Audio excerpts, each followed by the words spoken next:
Well, ladies and gentlemen, the last two sessions were all about a very holistic outlook on India.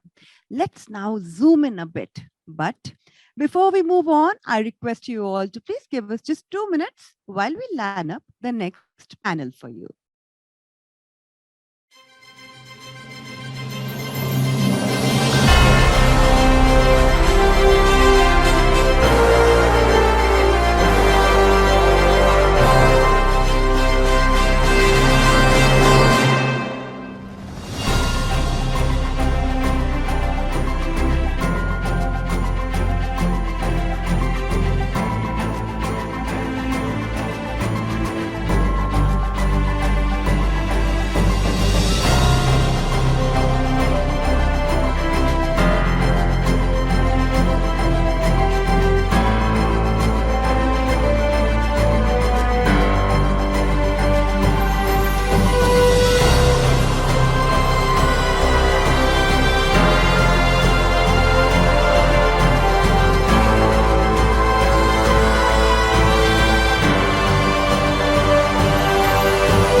And with that, we are back with our third panel of the day.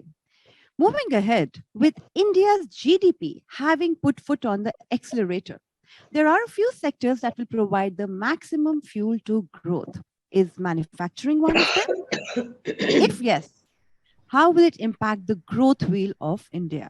To answer these, let's welcome the panelists of our next session who will discuss on how will manufacturing businessing during a turnaround in the Indian economy.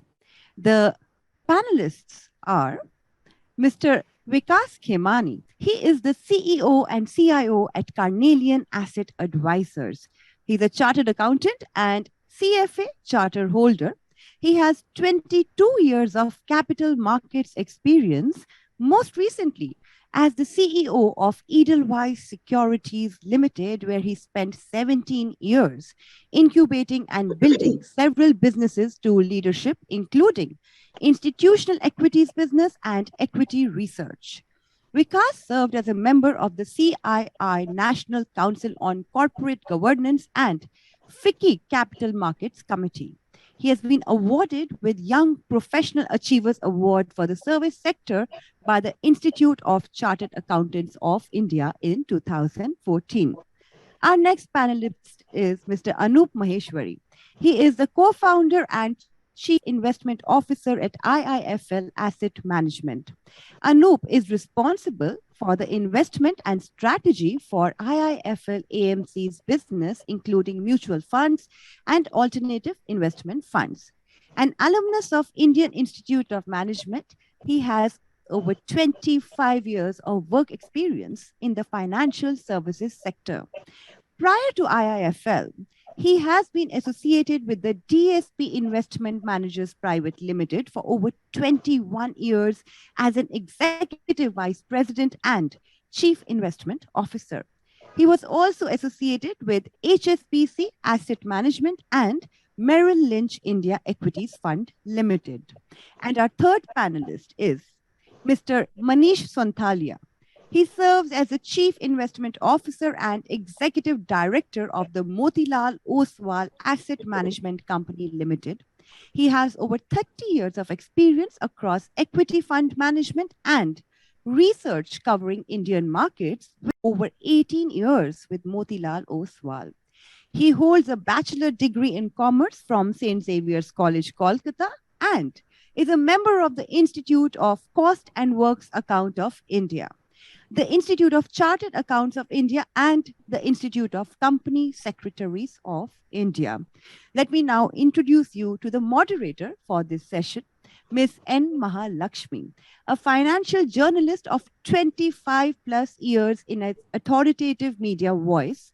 She is part of the senior leadership team at Network 18 and currently leads markets and economy coverage at Money Control. She was earlier the editor of Outlook Business and Outlook Profit magazines, and before that, the editor of Markets and Investing at Business Standard newspaper. Over to you, Ms. Mahalakshmi. Thank you, Akriti. This is particularly an exciting topic, the discussion for today, manufacturing business how will manufacturing business turn around the Indian economy? It's really a hot topic. And three amazing people, Vikas, Anup, and Manish, thank you so much for agreeing to do this. And thanks so much to PMS AIF and Kamal for organizing this beautiful event. First of all, let me put my 2 cents into this and set the context for this discussion. Obviously, over the last 3 decades, there has been a feeling that India has lost out on manufacturing, and that is for us to see. There has been a systematic decline in manufacturing. There were various reasons, not just that there was absence of policy push, which conspired to diminish the dominance of manufacturing for India. Now, there are 3 parts to the GDP: manufacturing, agriculture, services growing, manufacturing, we have been debilitated. Agriculture remains a fairly vulnerable piece and probably more vulnerable because of climate change today.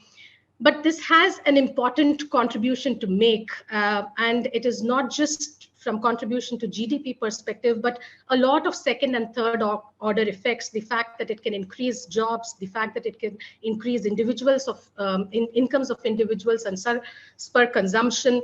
It can propel growth, it can reduce imports, and therefore minimize the pressure on foreign exchange.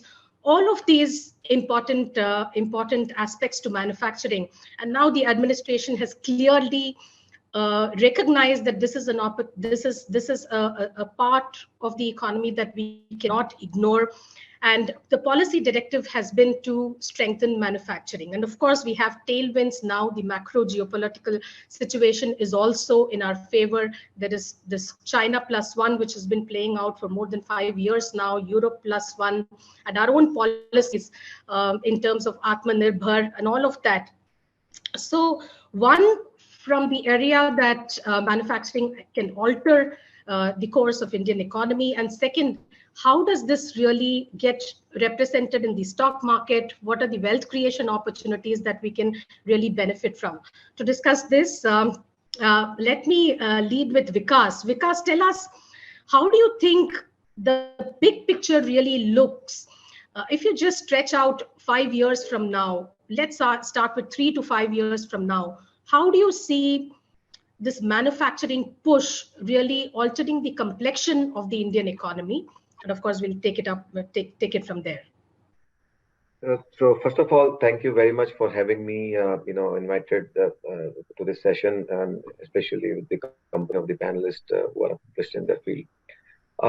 Coming to your question, Mahalakshmi, I think manufacturing has been one of the biggest pain point of Indian economy for many years. I think last probably a little bit push was given in manufacturing was early 90s or post liberalization, the mid 90s we saw some. But other than that, I think manufacturing has been a very big pain point. We never invested anything, and we have a large population, so our most of the consumption now kind of depends on the imports, especially from China. And of course, the globalization kind of added to it because Chinese produce goods cheap, and that made all the more things worse for Indian economy and Indian manufacturers. I think, and that reduced our manufacturing share of GDP to less than 15%. And that has kind of remained there static for last 20 years, almost there. And there's an acute need to kind of, which government has felt,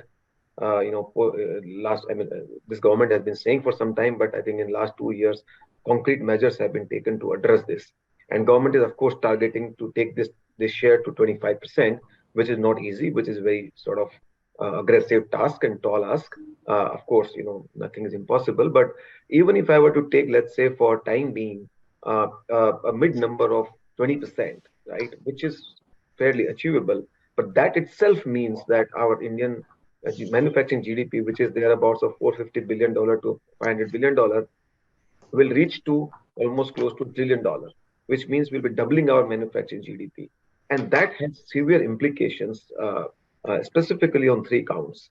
Number one, I think when you add this kind of manufacturing GDP, you will add you create serious amount of jobs. So to give you a sort of context on that, in manufacturing, if you add $500 billion of GDP, the wage ratio is roughly about 10%. So you will add $50 billion of salary spent into the economy, both blue collar and white collar, and that will have a huge multiplier impact. Manrega, which was a huge demand booster when it was introduced in 2009, the annual allocation to that has been around $10 billion. So you are basically talking about this manufacturing shift, if it happens, 5 times of Manrega coming only from this one sort of figure, which is I'm talking about 20% mark. So that is huge multiplier impact. Second, whenever you do manufacturing, you need huge amount of capex. So if you add another $500 billion of GDP, you will need around 150 $200 billion of capital investment. We have been wanting to have that kicking off for a long time, and I think I'm glad that it has begun, and it will only kind of get better from here. And then lastly, I think the point which you touched upon, that as we import from outside, it obviously puts pressure on our rupee, on our currency reserves, and we import more and we make it up with the capital account sort of flows. But if we reduce our import, our dependence on capital account goes down. And I feel that if we address our manufacturing right, along with few of the things which are happening on the IT sector growth and all, this has the potential to kind of wipe out our current account deficit in the next 5-7 years time. So it basically can lead to a structural repair of the country. So at one level, you are addressing job issue, investment cycle, and current deficit. And all these things can have a very, very far-reaching impact. Can you imagine if our rupee stops depreciating, what kind of implication it can have on the whole economic profile of the country? So I think this is just, of course, it will take time. It will happen. It is not going to happen overnight. But I think this initiative or this big trend has a huge implication for the economy in general, and of course, it will invariably lead to wealth creation cycle in the market. Fair enough. Anup, from your lens, do you want to add something to this? Sure, Maharashmi, and I'll just echo Vikas's point. It's great to be on the panel with Vikas, Manish, and yourself, and thank PMSAI for that. To add to this, I guess what we've seen is we've been largely a services-driven economy so far. And when you look at India's share in global GDP as well, or in terms of global trade, services has been a more dominant proportion. We've been 4% market share in world services, but we've been under 2% in manufacturing or goods. And that clearly is largely because of the lack of investment into manufacturing capacity and India's competitiveness on a relative basis historically. But a lot of that is changing. And we think this proportion of manufactured exports, for instance, or India's share will probably also head towards the way our services share has moved. And that's very important for India to be a more significant part of the global economy, to move towards 4% than the current aggregate of about 2.2% today. The other point I'll just add is just to reiterate Vikas's point on the current account deficit. That's been India's biggest bugbear for a long period of time. When you run a persistent current account deficit, you consistently have challenges around your currency and interest rates. Manufacturing clearly is one area that can help address part of that. Services has already done a great job. All our oil imports are effectively neutralized by our service exports. But you do need manufacturing to allow the current account deficit to come down, and that makes growth, interest rates, currency a lot more structural and secular. So very, very important part of the whole India journey, and clearly the time has come from our point of view for manufacturing to start in the market. Policy initiatives, deleverage balance sheets, opportunities getting created due to deglobalization, China plus one, China plus two, now Europe plus one. I mean, these would manifest itself in terms of a lot of opportunities in India. It depends on entrepreneurs as to how they're going to actually utilize these opportunities that are coming through in the form. And obviously, government is also pushing through PLI, 1.97 lakh crores. They tried with three sectors, primarily automobiles, autocoms, electronic manufacturing, solar panels, and all of that. And I'm sure that this is going to go a long way if we have to achieve this $5 trillion mark and eventually to 7.5, as Anand alluded to, 7.5 by 2031. Obviously, the share of manufacturing has to go a long way. In terms of stock markets, how I look at this is basically, if you got to win in the manufacturing space, it comes to right to win, and obviously you got to be a leader in the area of your business when it comes to the manufacturing prowess. Economies of scale would drive your efficiencies, or you create better markets or better categories for yourself. You expand the market for yourself in terms of the product. So that would be my 2 cents on this whole topic right now. Thanks, Manish. So we'll discuss more on this right to win from a stock market perspective in a bit, but I have a couple of questions. It's fantastic to talk about this resurgence in manufacturing, and we all want Indian economy to go to 5 trillion and 10 trillion. We want manufacturing to grow.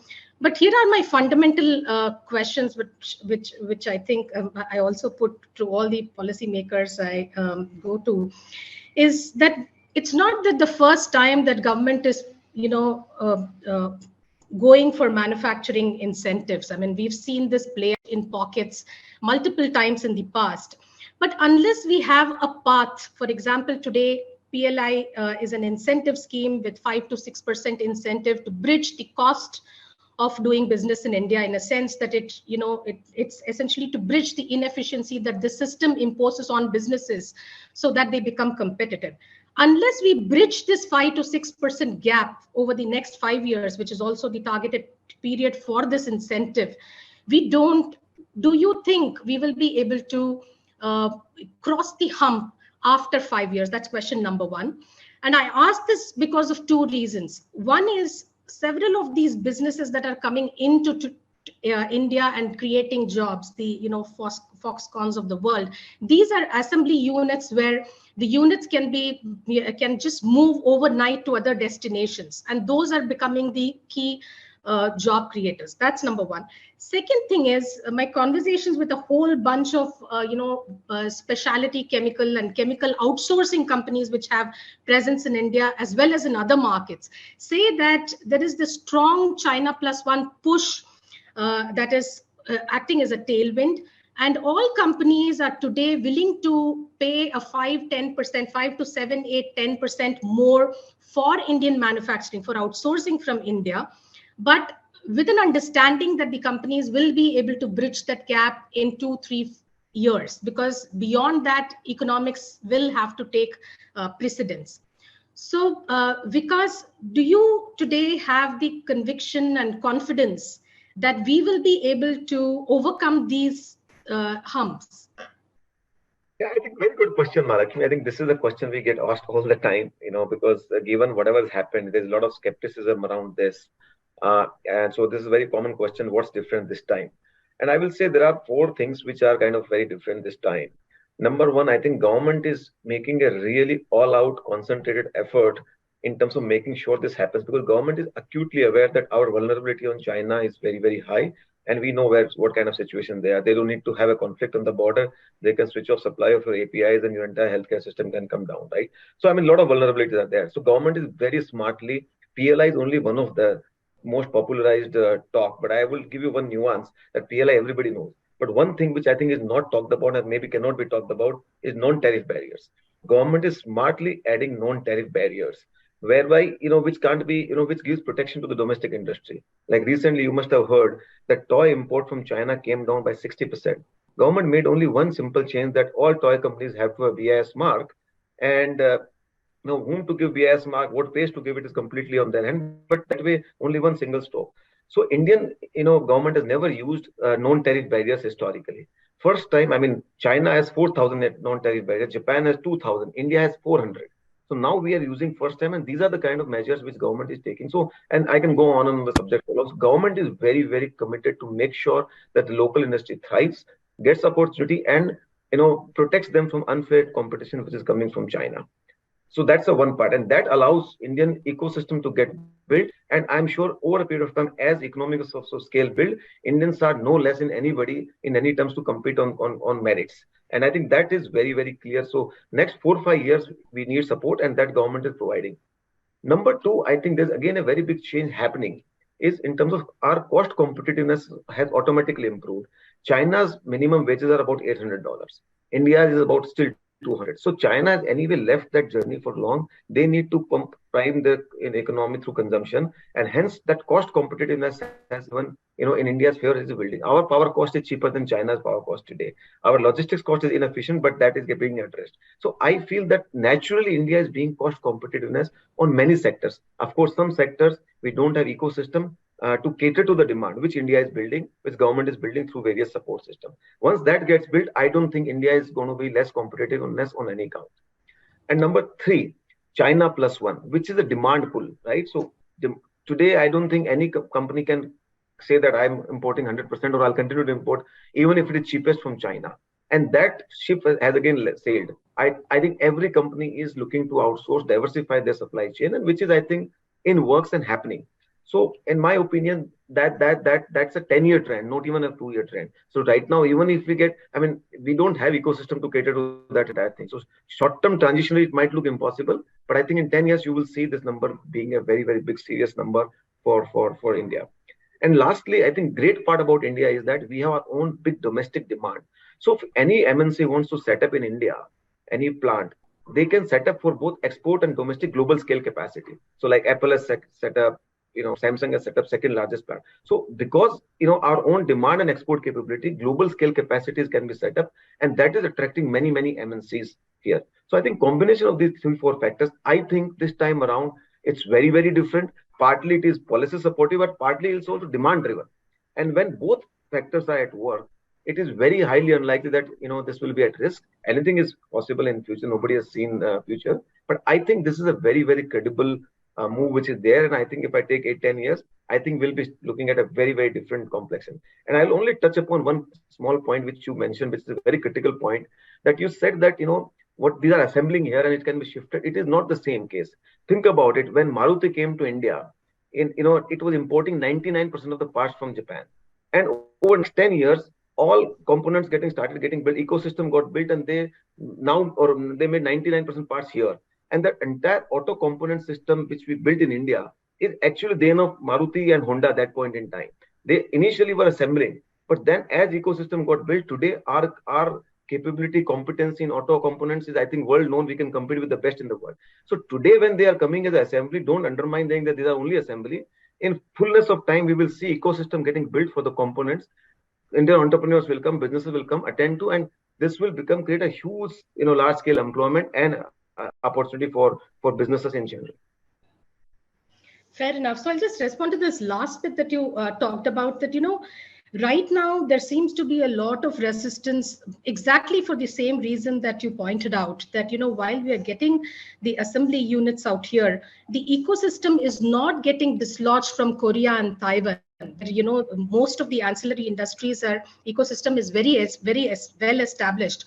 So that ecosystem already, while the China part is looking a lot more clear, what supports that piece in China, which is South Korea and Taiwan, that ecosystem doesn't seem to be getting shaken as yet. And I think that there has to be some trigger for that to come and settle in India for these to become sticky. But we can have more conversation and debate on that.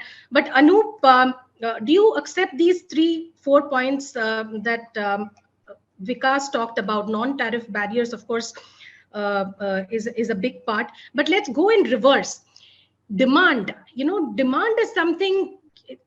In the last 30 years, we have seen that most companies that have come into India and set up shop have only been dismayed with what kind of demand ultimately, what has panned out compared to their assumptions. Does this time give you the confidence that we will surprise on the upside with respect to demand, or aggregate demand is indeed sustainable and as big as we assume it to be? Sure. Let me try and give you some numbers here, Lakshmi. And first of all, I agree with most of the points Vikas made. I think when you come to demand, when we tried to actually assess this across India, and we actually categorized India into three cohorts based on incomes: India 1, 2, and 3. Because there's a lot of differential in income. So while our overall per capita GDP is about 2050, but we all know that's not a number to go by. There's a lot of dispersion within that. So India, one of the top 12% households. There are about 36 million homes in India 1, who account for probably 70 to 75% of aggregate demand. And that's really been that small part of India that has been growing and providing a market for existing companies.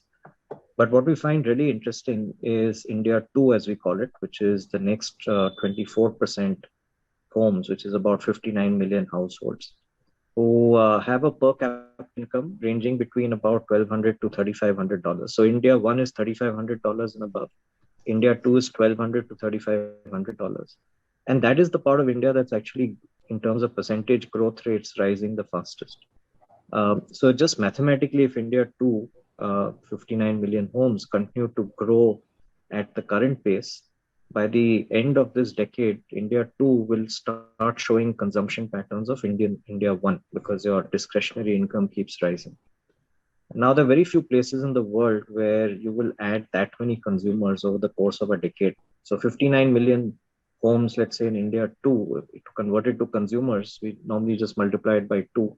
So about 120 million consumers are coming into the system in India with rising consumption capability over the course of this decade, in addition to the existing base of about 75 million consumers in India 1. And that is a very large population that I think is a very big addressable market for a lot of companies. So I think that's really the key. And even if you just look at broader working population and demographic profiles, unlike China, which has now peaked, India's working age population will still rise for at least another decade. India is going to be contributing 1/4 of the entire working age or the workforce globally. And therefore, that implies that there has to be a local domestic demand market. So I think the fact that there's a market, I think, is indisputable. I think what we need to do, like you mentioned earlier, is create supply chains, etc., which will come. I think that's an outcome as FDI starts flowing through. Sure. Manish, again, this is a point I raised in one of the panels yesterday on demand. You talked about the next India, and there has been so much optimism about Bharat in the last few years, especially as we've seen so many venture-funded companies come up to tap this market. Only if you saw day before yesterday's, Zomato results, Zomato said their path to profitability is by, the way they are doing it, although they're not saying it, is by cutting down on growth. And they've pulled out from 255 smaller cities. So already you're seeing across companies, a lot of companies are today pulling back on their growth ambitions from smaller cities or the next line where they don't see rewards, returns justifying the investment spends. So that's why my question on demand, but Manish, your inputs. Yeah, so, it is a given that, per capita income in the country is actually going to grow. And because we have the demographic benefit, the middle class is going to bulge in the center, as opposed to the shape of the pyramid, which is very flat. Maybe 10 years ago, less flat now, and maybe it'll become a diamond-shaped few years down the line. But, it's a given that rural economy and the government impetus on uplifting, the lower strata of the society is, to have an inclusive growth is all going to come, but it is going to come very slowly. It's not going to happen, magnificently fast. And when we talk about companies, straddling the entire India piece as a whole, they have to walk a fine balance between profitability and growth. You alluded to Zomato. Numbers are just staggering when we compare ourselves with China. They deliver some 1,500 crore orders every year. Here we are struggling with, let's say, Zomato and a Swiggy put together. 16 crore or 17 crore orders per quarter translates to roughly around 70 crore orders into 140 crore orders.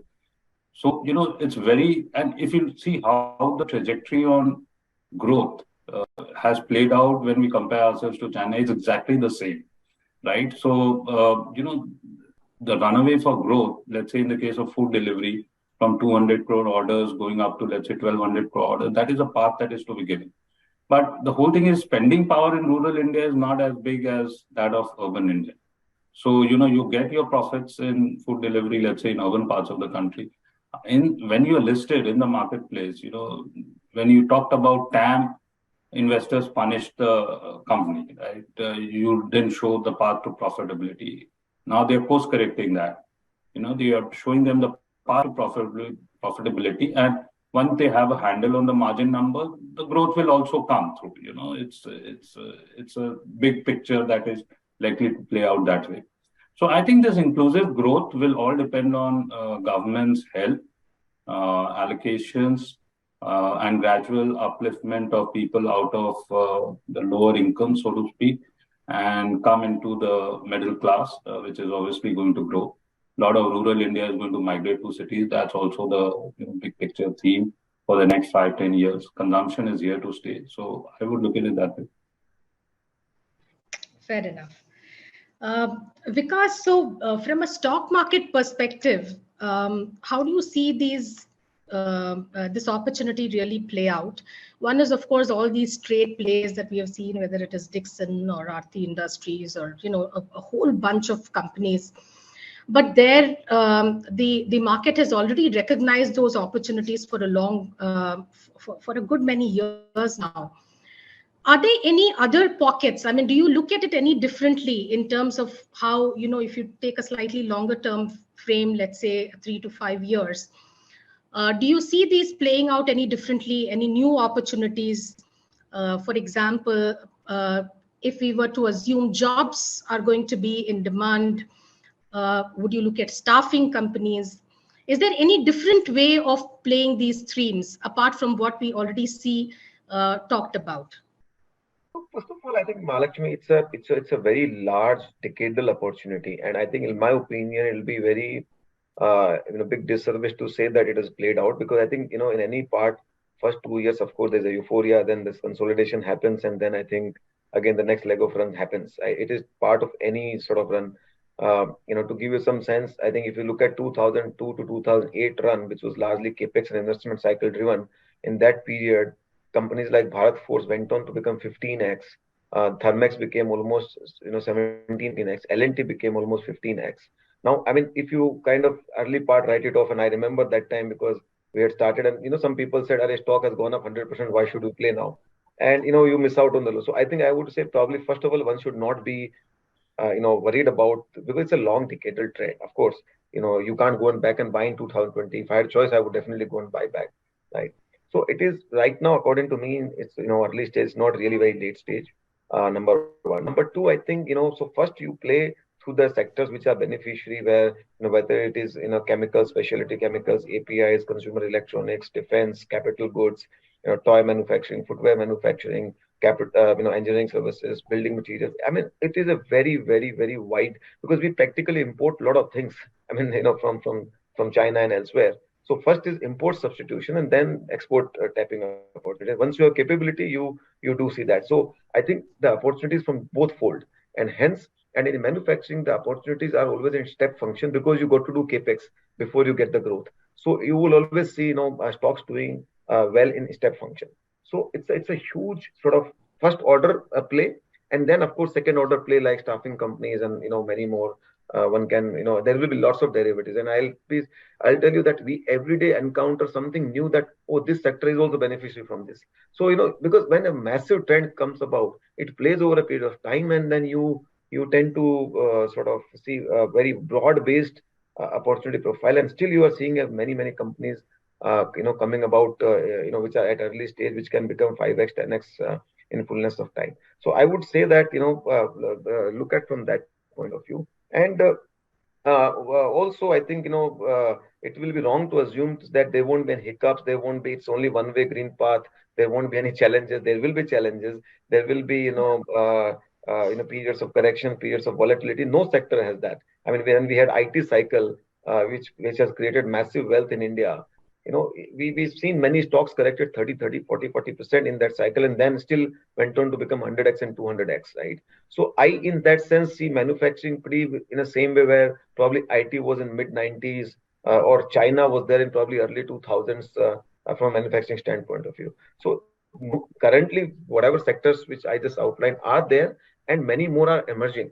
Like today, if you have to play toy manufacturing, which is a very big opportunity, there are no playable opportunity in India. But I can tell you, 5 years down the line, there will be many companies which will be in the stock markets listed, which will be kind of catering to that demand both domestically as from export point of view. Footwear manufacturing. Today, you can't play many, I mean, there are hardly any play from a footwear manufacturing point of view, not retailing. And, they will come about and they will become large there. Like this niche sectors, niche opportunities will come about. And idea is to keep an eye on it and be believer in it. See, problem is that most of the people are non-believer. If you're a believer in it, if you understand the underpinning of why it will work this time around, you will approach the opportunity from a very different point of view. But if you're skeptic, that time you will always see the temporary opportunity and then you will probably not. So idea of my at least what I'm trying to communicate is that if you are a believer in it, you will see with the right perspective. And then there are companies with huge capability, huge balance sheets, capability, technical capability, demand, customer credibility. And those are the companies, if you tap, I'm sure one will come out very well. Sure. Because all points totally well taken.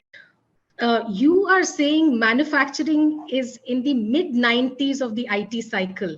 So are you saying manufacturing as an opportunity is in the mid 90s of the IT cycle, or manufacturing plays from a stock market perspective is in the mid 90s of the IT cycle? I think both are same in my opinion, because ultimately, over a longer short term there can be mismatch, but over a 10-year period or 5-year period, both has to go hand in. As the profit pool grows, the market cap also will get created. It might be possible that we might have some pockets where the overvaluation is there, and so those tactical sort of adjustment one has to do while investing. But if I were to look at aggregate point of view, I have no doubt that our manufacturing profit pool will grow significantly from here over next 10 years, and thereby contributing to GDP. Just think about it. If we add, if I take 20% target, $500 billion. If I take 25% target, you will add almost $1 trillion of GDP from there. And even if you take market cap to sales ratio 1, you will add anywhere between $500 billion to $1 trillion kind of market cap because of only this. I mean, that's the kind of size of opportunity, and it could be more also depending on the market cycle. So it's a huge wealth creation cycle ahead of us, and that's where I was trying to say that probably it's mid 90s where IT was there, where we are seeing in manufacturing. Sure, this is, I need Anup and Manish also to come in on this, because my understanding is, the business opportunity may be for a longer run, but it is in the nature of stock markets to front end growth significantly. And that is why you have these bubbles and busts and all of that. You saw 2000, even a company like Infosys struggled another 7-8 years to come back to reclaim its peak in 2000 at its peak. I mean, there are so many other instances of that. Many companies from 2008 crash when XSS got built, another 7-8 years to come back, reclaim those peaks. So the business cycle can be very different from the stock market cycle. So Anup, where do you see the manufacturing stock market cycle from an opportunity perspective? Yeah, so you're right, Mahalakshmi. I mean, markets can be mispriced in the short run on certain opportunities. We saw that with a lot of the consumer tech names just a couple of years ago. Yeah. So there are opportunity sizes that we can all see. And then, of course, there will be points where the market misprices that. But net, as you stretch out those time frames, and you move to effectively a 10-year cycle for this to play out, let's say between now and the end of the decade and maybe a year or two after that, there will still be net value creation, even from today's level. So even if something is overpriced, we've seen this cycle again and again.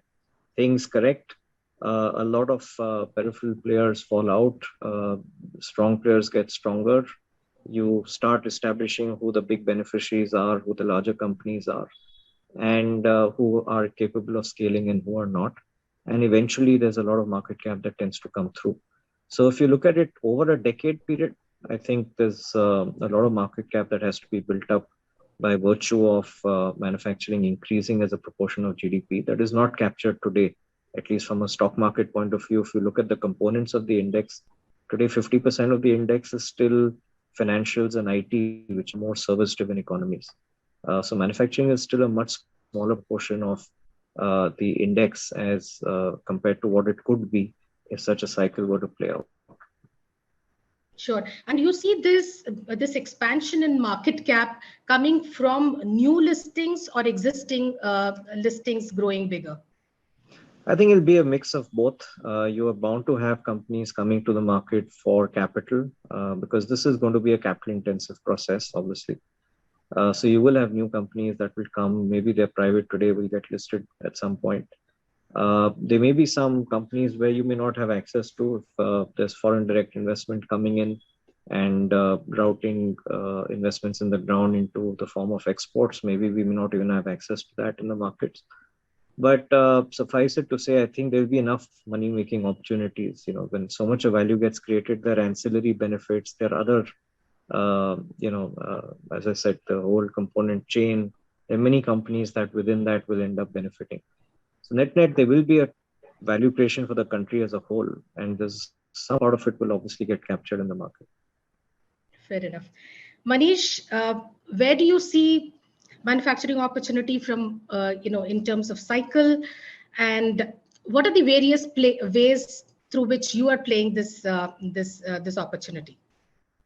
So, while the size of the opportunity is all pervasive and well understood, I think at the end of the day, when it comes to making money out of stocks, it will have to be bottom up, right? So, I would believe that it's the right to win that will get you from where you are to somewhere else, higher in the hierarchy. As I said that either you, in the manufacturing space, either you create economies of scale, that you become a leader in the business where you are present. So large scale manufacturing brings down the cost altogether, or you expand the market for yourself. Right? We are talking about a system today which is working towards deglobalization, self-sufficiency, and at the same time, there's a whole push towards digitization, or let's say artificial intelligence, whole digital ecosystem. So now, what the government is giving us the incentives in terms of, let's say, China Plus One. So obviously areas like specialty chemicals, like we have proved our prowess in the area of pharmaceuticals, domestic formulation, export formulation. Can we do the same with specialty chemicals? 5 years out, this whole journey started during the COVID. We're already 2 years into it. Maybe the next 3 years, India will create a niche for itself. It's already in the process towards export of specialty chemicals out of India to the global world. And of course, all of this catering to the domestic demand, which itself is growing. Or it could be in the case of, let's say, I just thinking right now, was that, Europe is going through a massive energy crisis. You have the cost of energy going up massively. And then you have the whole ecosystem opportunity of digitization, all of that.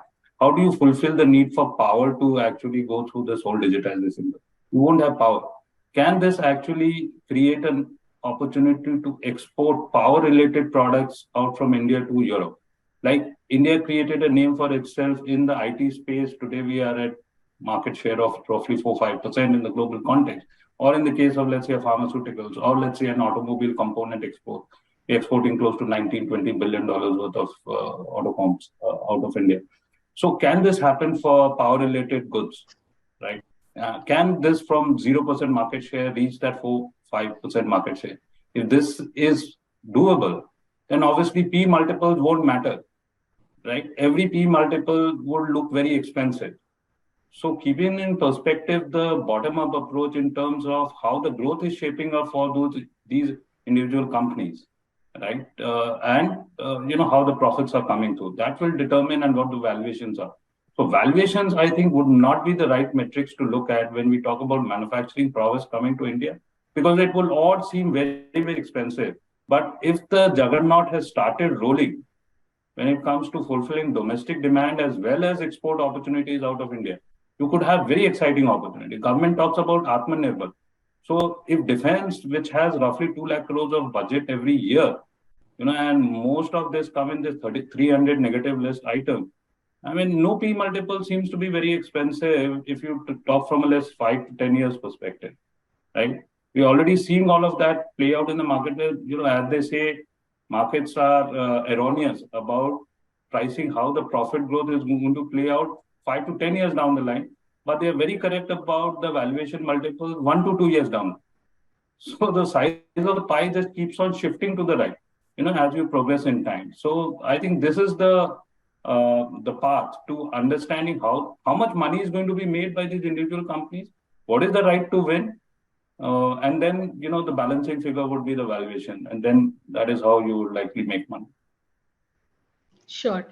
Vikas, your last word, because we've really run out of time, your last word on what is it that we need to be watchful of,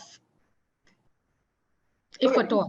Looks like that. Of course, there will be risk along the way. There will be currency volatility will be there. There will be still, we are for large part of raw material still dependent on China. So as that happens, we will have to kind of be watchful of those. I think our cost of capital should remain competitive. We have to watch out of the political scenario. I mean, fortunately, today we have a very healthy competition going within the states to invite and set up the manufacturing capacity. Right now, from a policy perspective, from an environment perspective, all are fine. But I think if anything changes, let's say on that front, I think we have to sort of be careful. But frankly speaking, I don't see many risks because I always say that this is a train which has left the station. It can slow down, but then there won't be any U-turn. So, we will see periods of slowing down, and it will happen like what precisely is happening in API industries this year, in last 7-8 months. But does that mean that the opportunity is over forever? No. But so you will see those kind of periods of pain points in every industry, not only in APIs, chemical, every industry, and we have to kind of navigate them through. But otherwise, I don't see many sort of risks to this. Sure. On that note, thank you, gentlemen. It was an absolutely engaging, enriching conversation for me. I hope all of you liked it too. Thank you, PMS AIF. Over to you, Akriti.